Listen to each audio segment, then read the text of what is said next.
હા. પહાડની બિલકુલ તળેટીમાં ઊભા રહીને જ્યારે આપણે આકાશને આંબતા શિખર તરફ નજર કરીએ ને ત્યારે મનમાં સૌથી પહેલો વિચાર કયો આવે?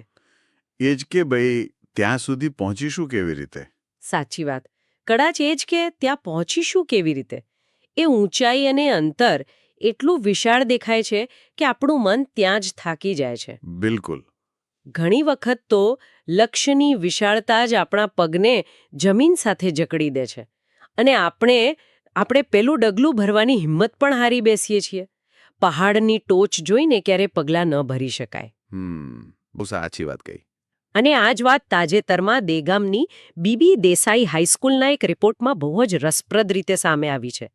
ત્યાં યોજાયેલ એક વિશેષ પ્રેરણાત્મક માર્ગદર્શન શિબિરમાં ધમણાચા હાઈસ્કૂલના આચાર્ય શ્રી અશ્વિનભાઈ પટેલે એક મંત્ર આપ્યો હતો. અચ્છા. હા, મંત્ર હતો ફોકસ ઓન વન સ્ટેપ, એટલે કે એક સમયે માત્ર એક જ ડગલા પર ધ્યાન કેન્દ્રિત કરવું. ઓહ નાઈસ.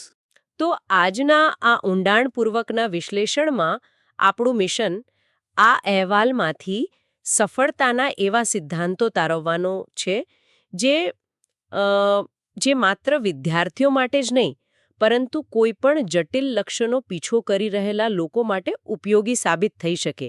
ખાસ કરીને આ ફોકસ ઓન વન સ્ટેપ ના મંત્રને ડીકોડ કરવો છે. ચોક્કસ. તો ચાલો આને સમજીએ. કેવી રીતે આપણે ઘણીવાર મોટા લક્ષ્યોથી ડરી જઈએ છીએ, પરંતુ આજના સ્ત્રોતો બતાવે છે કે સફળતાની ચાવી માત્ર આગલા પગલા પર ધ્યાન કેન્દ્રિત કરવામાં જ છુપાયેલી છે. જુઓ, આ બાબત પર ઊંડાણથી ચર્ચા કરવી એટલા માટે જરૂરી છે કારણ કે પ્રથમ નજરે આ એક બહુ સામાન્ય સલાહ કે કોઈ પ્રોત્સાહક સુવિચાર જેવું લાગી શકે છે. હા, આપણે દિવાલો પર આવું ઘણું વાંચતા હોઈએ છીએ. એક્ઝેક્ટલી.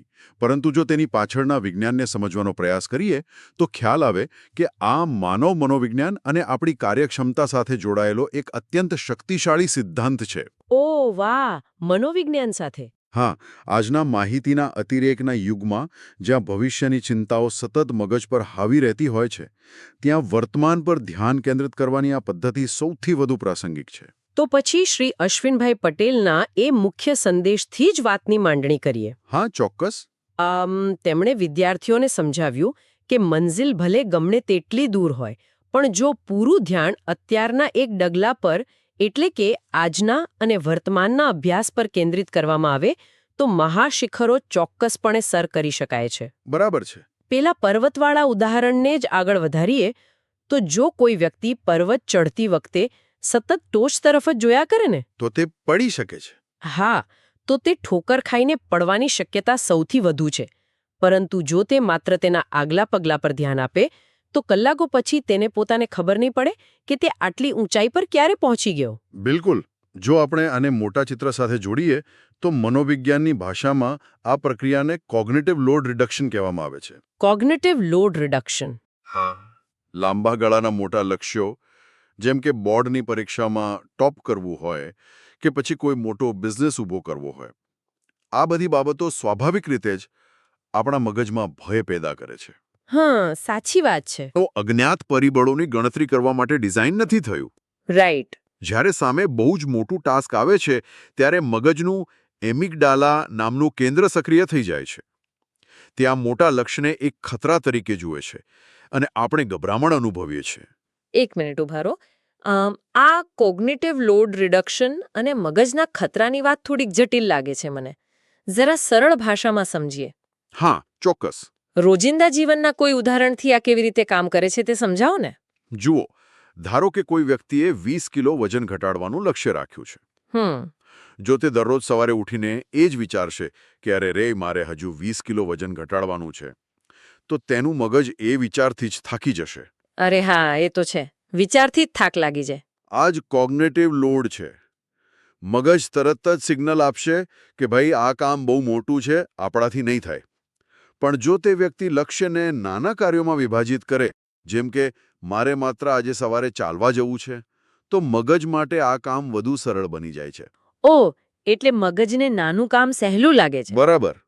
શ્રી અશ્વિનભાઈ જ્યારે ફોકસ ઓન વન સ્ટેપ કહે છે ત્યારે તેઓ ખરેખર મગજને ભવિષ્યના ડરમાંથી મુક્ત કરીને વર્તમાનના કાર્યો પર કેન્દ્રિત કરવાની એક વ્યવહારુ માનસિક વ્યૂહરચના આપી રહ્યા છે. આનો સીધો અર્થ એ થયો કે માત્ર પગલા પર ધ્યાન આપવું જરૂરી છે, પણ રસ્તામાં આવતી અડચણોને કેવી રીતે જોવી તે પણ એટલું જ મહત્વનું છે, ખરું ને? એકદમ સાચી વાત. કારણ કે શિબિરના વક્તવ્યમાં બીજી એક બહુ રસપ્રદ વાત નોંધી છે.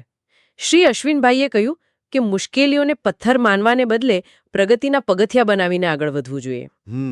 અને વધુમાં એમ પણ કહ્યું કે નસીબ અને વિચારોની શુદ્ધતાથી જીવન બદલી શકાય છે. હા, એ પણ બહુ મહત્વનો પોઈન્ટ છે. હવે અહીં એક રસપ્રદ બાબત એ છે કે અને અહીં હું થોડી વ્યવહારુ શંકા રજૂ કરવા માંગુ છું. હા, બોલો ને. મુશ્કેલીઓને પગથિયા માનવી સાંભળવામાં ખૂબ સરસ લાગે છે, પણ વાસ્તવિકતામાં તે ખૂબ કઠિન છે. બિલકુલ કઠિન છે. તો શું માત્ર વિચારોની શુદ્ધતા અને દૃષ્ટિકોણ બદલવાથી ખરેખર જમીની સ્તર પર કોઈ ફરક પડે છે ખરો? મને તો આ બધું કોઈ મોટિવેશનલ સેમિનાર જેવું લાગે છે. પથ્થર વાગે ત્યારે પીડા તો થાય જ ને. તમારી આ શંકા 100% વ્યાજબી છે. અને અહીં સૌથી આકર્ષક બાબત એ છે કે જે વિચારોની શુદ્ધતાની વાત કરવામાં આવી છે ને, તેનો અર્થ કોઈ કાલ્પનિક દુનિયામાં રહેવાનો બિલકુલ નથી થતો. અચ્છા, તો તેનો અર્થ શું થાય છે? પથ્થર વાગ્યો છે અને પીડા પણ થઈ છે, એ વાસ્તવિકતા છે. પરંતુ પીડા પછીનો આપણો પ્રતિભાવ શું હોવો જોઈએ, ત્યાં આ વિચારોની શુદ્ધતા કામે લાગે છે. એટલે કે પરિસ્થિતિને જોવાની નજર. એક્ઝેક્ટલી. વિચારોની શુદ્ધતા એટલે સ્પષ્ટ ઈરાદા. જ્યારે મુશ્કેલીઓ આવે છે ત્યારે શુદ્ધ અને સ્પષ્ટ વિચારસરણી આપણને હતાશ થવાને બદલે તેમાંથી નવો માર્ગ શોધવાની દૃષ્ટિ આપે છે. મનોવિજ્ઞાનમાં તેને રીફ્રેમિંગ કહેવામાં આવે છે. એટલે કે સમસ્યાને અવરોધ કે પથ્થર માનવાને બદલે તક અથવા પગથિયું માનવાની વૈચારિક ફ્રેમવર્ક. અરે વાહ! એટલે કે પરિસ્થિતિ કે નુકસાનને નકારવાની વાત નથી, પણ તેને મૂલવવાની રીત બદલવાની વાત છે. ચોક્કસ. અસ્પષ્ટ વિચારસરણીવાળી વ્યક્તિ પથ્થરની ઠોકર વાગે ત્યારે હતાશ થઈ જાય છે. તે વિચારે છે કે મારા જ નસીબ ખરાબ છે. હા, મોટે ભાગે આપણે એવું જ વિચારતા હોઈએ છીએ. પણ શુદ્ધ વિચારવાળી વ્યક્તિ એ જ પથ્થર પર ઊભા રહીને આગળનું પગથિયું ચડવાનો રસ્તો શોધે છે. બહુ જ સરસ વાત કહી.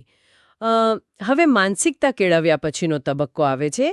આચાર્યશ્રીએ માત્ર આદર્શ વાતો ન કરતા તેને રોજિંદા અભ્યાસમાં કેવી રીતે અમલમાં મૂકવી તેની ચોક્કસ રીતો પણ આપી. હા, વ્યવહારુ માર્ગદર્શન હોવું બહુ જરૂરી છે. બિલકુલ.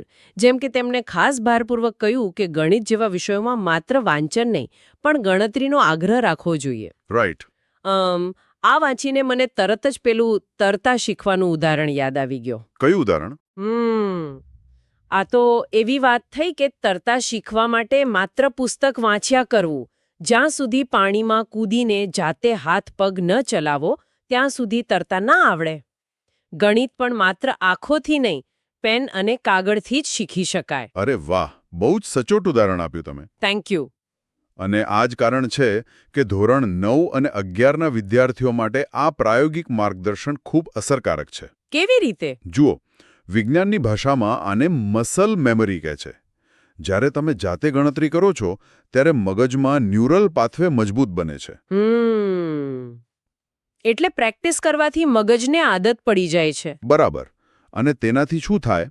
આ સમયનું પાલન અને જાતે ગણતરી કરવાની ટેવ પરીક્ષાના ભયને અથવા જે આપણે ટેન્શન કહીએ છીએ તેને આપોઆપ દૂર કરે છે. સાચી વાત છે. પ્રેક્ટિસ હોય તો ટેન્શન ઓછું જ રહે. અને બીજી એક બહુ અગત્યની વાત પણ હતી આમાં. કઈ વાત? કોઈ પણ કાર્ય કરવામાં નાનમ ન અનુભવવી. અરે હા, શ્રમનું ગૌરવ. આપણે ત્યાં ઘણા લોકોને નાના કામ કરવામાં શરમ આવતી હોય છે. બિલકુલ. પણ જ્યારે વિદ્યાર્થીઓમાં આ શ્રમનું ગૌરવ કેળવાય છે ને, ત્યારે તે તેમને ભવિષ્યના જીવન માટે એક સંપૂર્ણ અને જવાબદાર નાગરિક બનાવે છે.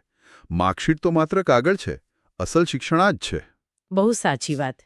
તો આ પ્રકારના માર્ગદર્શનની જમીની અસર શું થાય છે તે આપણે દેગામની બીબી દેસાઈ હાઈસ્કૂલના આ રિપોર્ટના અંતમાં બહુ સ્પષ્ટ રીતે જોઈ શકીએ છીએ.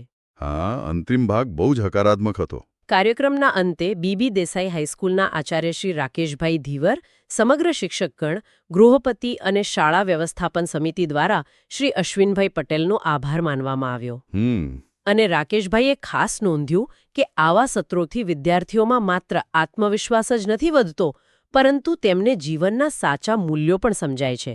આ વાતનું અહીં પુનરાવર્તન કરવું મને ખૂબ જ યોગ્ય લાગે છે. ખરેખર, જ્યારે કોઈ મંચ પરથી માત્ર પોકળ વાતો થવાને બદલે અનુભવ નિચોડવામાં આવે છે, ત્યારે તેનું પરિણામ હંમેશા લાંબા ગાળાનું અને સકારાત્મક હોય છે. બિલકુલ.